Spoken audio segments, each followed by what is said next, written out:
perempuan-perempuan inspirasi dari peradaban-peradaban Islam, ada nggak sih sosok yang bisa menjadi panutan buat kita untuk kemudian kita belajar dari beliau tentang soal kerelaan atau keridhaan ini? Betul, karena kita kemarin sudah melewati pembahasan tentang para wanita mulia dari zaman awal. Hari ini kita masuk kepada generasi para sahabat. Kebetulan sekali salah satu sahabiyah sangat mewakili apa yang tadi Ustadz Ahmad sampaikan ya. Bagaimana kemudian menyikapi suatu kehilangan. Bahkan dari kehidupannya kita bisa membandingkan bagaimana ketika dia kehilangan di masa jahiliyah dengan ketika dia kehilangan setelah beriman kepada Allah Subhanahu wa taala.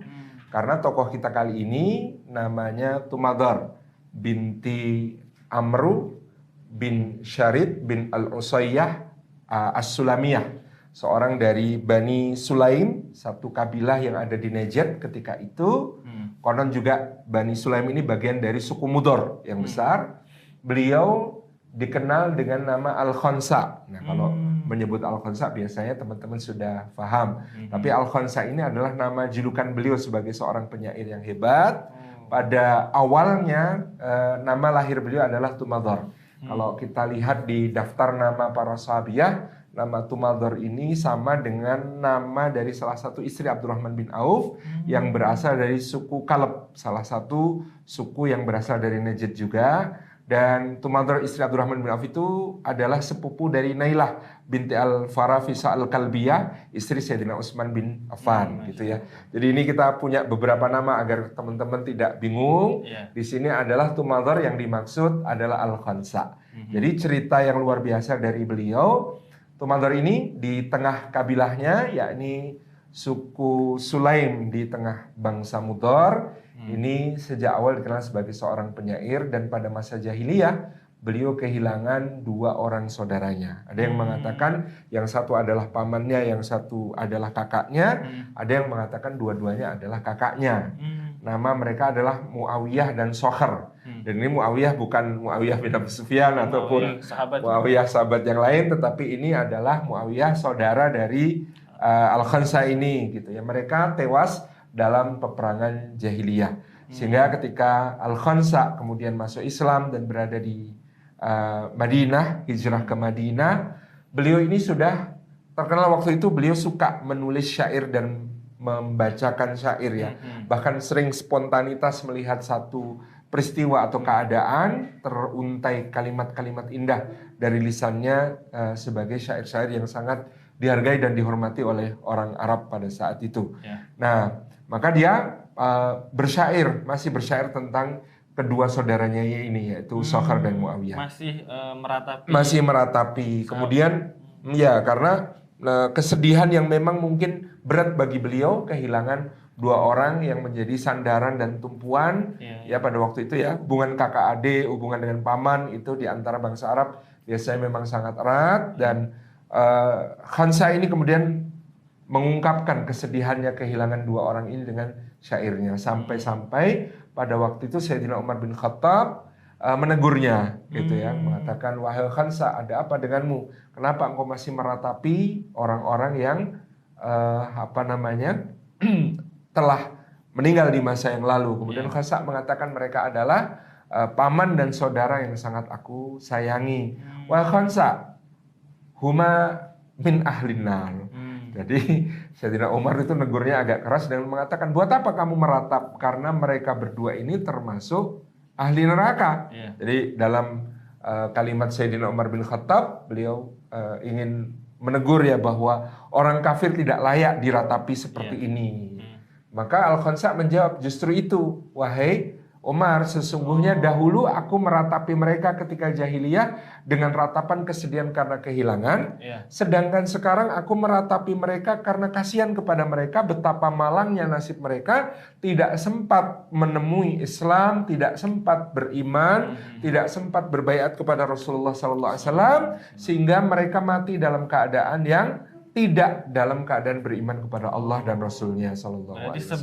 ratapannya pun berbeda. Berbeda. Jadi dahulu di masa jahiliyah dia menguntai syair-syair kesedihan yang panjang dengan ratapan kehilangan yang pedih gitu ya, yang menggambarkan perasaan yang sangat mendalam, dan itu juga sangat dihargai oleh orang Arab ya kan. Orang Arab itu kalau mengungkapkan sesuatu dengan syair maka menjadi untaian kalimat-kalimat yang Lebih indah dan bernilai dan sangat mendalam, sangat kena di dalam perasaan begitu. Dan kali ini dia mengubah di masa Islam syair-syair untuk meratapi kedua orang dekatnya ini, yakni paman dan saudaranya ini, tetapi dengan nada yang lebih berbeda. Dahulu dia meratapi kehilangannya, sekarang dia meratapi nasib keduanya yang kemudian dia anggap kasihan sekali karena tidak sempat untuk mereguk nikmatnya hidayah Islam. Jadi inilah ya kehebatan Al-Khansa dalam bersyair ini, bahkan dipuji oleh Rasulullah SAW, diakui oleh Rasulullah SAW,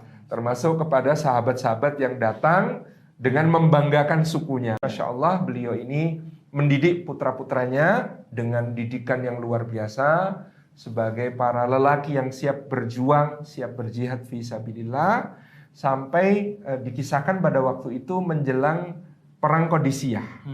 Perang Qadisiyah ini adalah perang antara kaum muslimin melawan kemaharajaan Persia ya pada waktu itu, di mana kemaharajaan Persia telah memilih seorang panglima yang sangat hebat namanya Rustum atau Rustam, yang kemudian dia membawa sekitar 300.000 pasukan ya, mengorganize sebuah pasukan yang sangat besar yang sangat mengancam kedudukan kaum muslimin pada saat itu.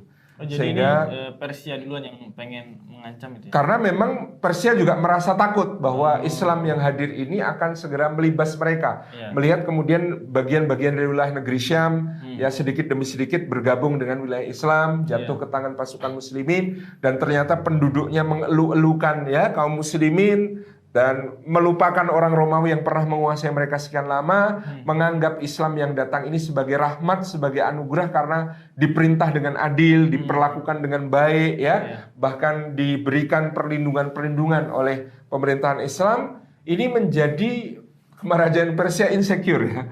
Ini kalau rakyat saya nanti juga pada kenal Islam, ikut Islam, wah bubar ini kerajaannya gitu ya. Sehingga pada waktu itu Rustum sebagai panglima besar sudah mengerahkan pasukan yang cukup besar untuk memagari wilayah Kisra Persia ini dari mereka mungkin menganggapnya sebagai invasinya kaum muslimin ya pada waktu itu. Maka di rumah Khansa ini geger. Kenapa? Jadi ini ibunya di kamar, mereka di ruang tamu, anaknya ini ada 4 laki-laki. Mereka debat siapa yang nemenin ibu di rumah, siapa yang berangkat. Karena semuanya pengen berangkat, tidak ada yang pengen nemenin ibunya di rumah. Semuanya pengen berangkat, jadi yang undian bukan siapa yang berangkat, tapi siapa yang nemenin ibu di rumah. Kata anak-anak yang muda, kakak yang tertua ini harusnya nunggu di rumah. Ibu itu kan harus dijaga oleh kakak yang tertua. Kakak yang tertua nggak bisa begitu. Kamu yang bungsu yang harusnya nunggu di rumah. Ibu itu pasti sayang banget sama kamu, nggak pengen kehilangan kamu. Ayo kamu yang tunggu di rumah ya gitu. Jadi mereka berdebat sengit tentang siapa yang harus tinggal di Madinah untuk menjaga ibundanya, sementara yang lain berjihad ke Persia. Akhirnya Al-Khansa keluar dari kamarnya dan bertanya, ada apa dengan kalian? Mereka menjelaskan, kami berdebat tentang siapa yang harus menjaga ibu dan siapa yang berjihad fi sabilillah. Maka kemudian Al-Khansa memberi nasihat kepada mereka, wahai anak-anakku, sungguhnya ibu kalian ini ada yang menjaga. Dan lebih kuat penjaganya daripada kalian, yakni Allah Subhanahu wa ta'ala. Maka janganlah kalian ragu untuk meninggalkan ibu. Janganlah kalian ragu untuk berjihad fi sabilillah. Berangkatlah kalian semua karena ibu merestui kalian semua. Kemudian Al-Khansa ketika itu menyampaikan tauji dengan membaca firman Allah Subhanahu wa ta'ala, a'udzubillahi minasyaitonirrajim. Ya ayyuhalladzina amanusbiru wasabiru warabitu. Ya, beliau memberikan arahan kepada anaknya dengan firman Allah Subhanahu wa taala, wahai anak-anakku, bersabarlah kalian dan kuatkan selalu kesabaran kalian, dan berjagalah kalian di perbatasan negeri kalian, ribatlah dengan semangat yang kuat dan berjihadlah ya, supaya Allah Subhanahu wa taala memberikan kepada kalian kemenangan yang nyata. Maka karena ibunya menyampaikan demikian, anak-anaknya ini mantap untuk berangkat di dalam perang Qadisiyah yang luar biasa ini. Maka kaum muslimin ketika itu di Qadisiyah berada dalam keadaan yang berat ya. Ternyata kaum muslimin hanya sekitar 30.000 orang. Oh, 30.000 lah, 300.000. Tetapi ketika itu kemudian Rustum ini menguji pasukan kaum muslimin.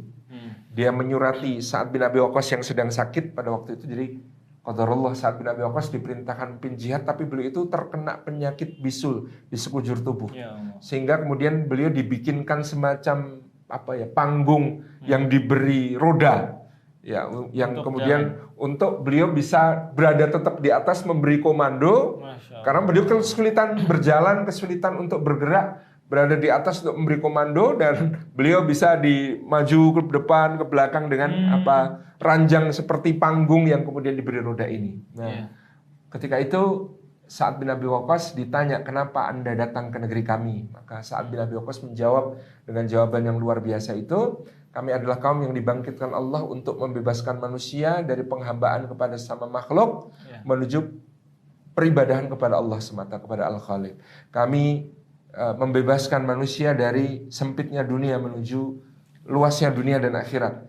Kami ingin membebaskan manusia dari kedoliman, tirani dan agama-agama menuju keadilan Islam.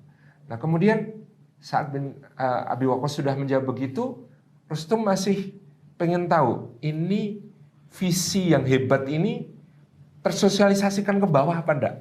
Maka kemudian dia mengundang seorang sahabat Al-Mughirah bin Syu'bah yang dianggap sebagai wakil komandan kelas menengah untuk berbincang-bincang, dan dia mendapati ternyata persis sama jawabannya dengan Sa'ad bin Abi Waqqas.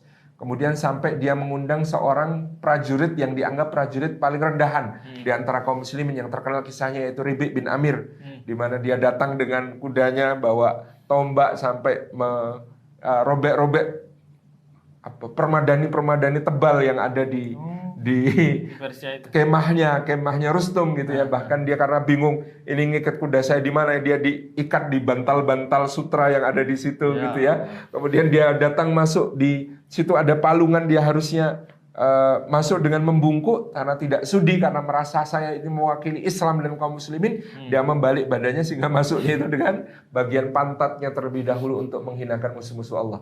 Maka ketika itu Rustum yang sangat tertarik, apa yang menjadi tujuan Anda masuk ke negeri kami? Maka ternyata Ribi' menjawab dengan jawaban persis Sa'ad bin Abi Waqqas. Ini membuat Rustum yakin pasukan saat ini tidak terkalahkan. Berarti bukan kayak pasukan bayaran, pasukan yang tidak ngerti apa-apa, sekedar ikut-ikutan, enggak. Kalau dari pucuk pimpinan atas sampai anak buah yang paling bawah kedudukannya, ternyata visi dan misinya sama, ini pasukan ini tidak akan bisa dikalahkan. Maka dikatakan pada waktu itu Rustum kemudian membagi dua pasukannya. 150.000 dia pulangkan ke ibu kota. Ibu kotanya ada di Ctesiphon atau dalam bahasa Arab disebut kota Madain pada saat itu, untuk menjaga ibu kota. 150.000 dia pertaruhkan untuk menghambat kaum muslimin dengan berperang di Qadisiyah. Dan singkat cerita waktu itu Rustum mengerahkan pasukan-pasukan luar biasa hebat ya, dengan pasukan bergajahnya yang luar biasa. Sampai 2 hari pertama perang Qadisiyah itu jumlah yang syahid dari kaum muslimin sangat banyak karena mereka diterjang oleh pasukan-pasukan gajah ini. Sampai nanti salah seorang pahlawan kaum muslimin menemukan cara bagaimana caranya untuk mengatasi pasukan gajah. Gajah ini ternyata binatang berkoloni, berkelompok, dan ada pemimpinnya. Maka sasaran utama hanya pemimpinnya, dan untuk menyerang gajah yang diserang adalah matanya. Jadi mereka kemudian berlomba-lomba untuk bisa menyerang gajah pemimpin dan diserang bagian matanya. Ketika pemimpinnya ini panik, kacau, maka gajah-gajah yang lain pun menjadi kacau dan bahkan kemudian menghancurkan barisan pasukan Persia sendiri. Qadarullah, pada hari-hari pertama inilah putra-putra Khansa syahid fi sabilillah, gugur menjadi syuhada di dalam perang Qadisiyah yang luar biasa dahsyat ini. Sehingga mereka kemudian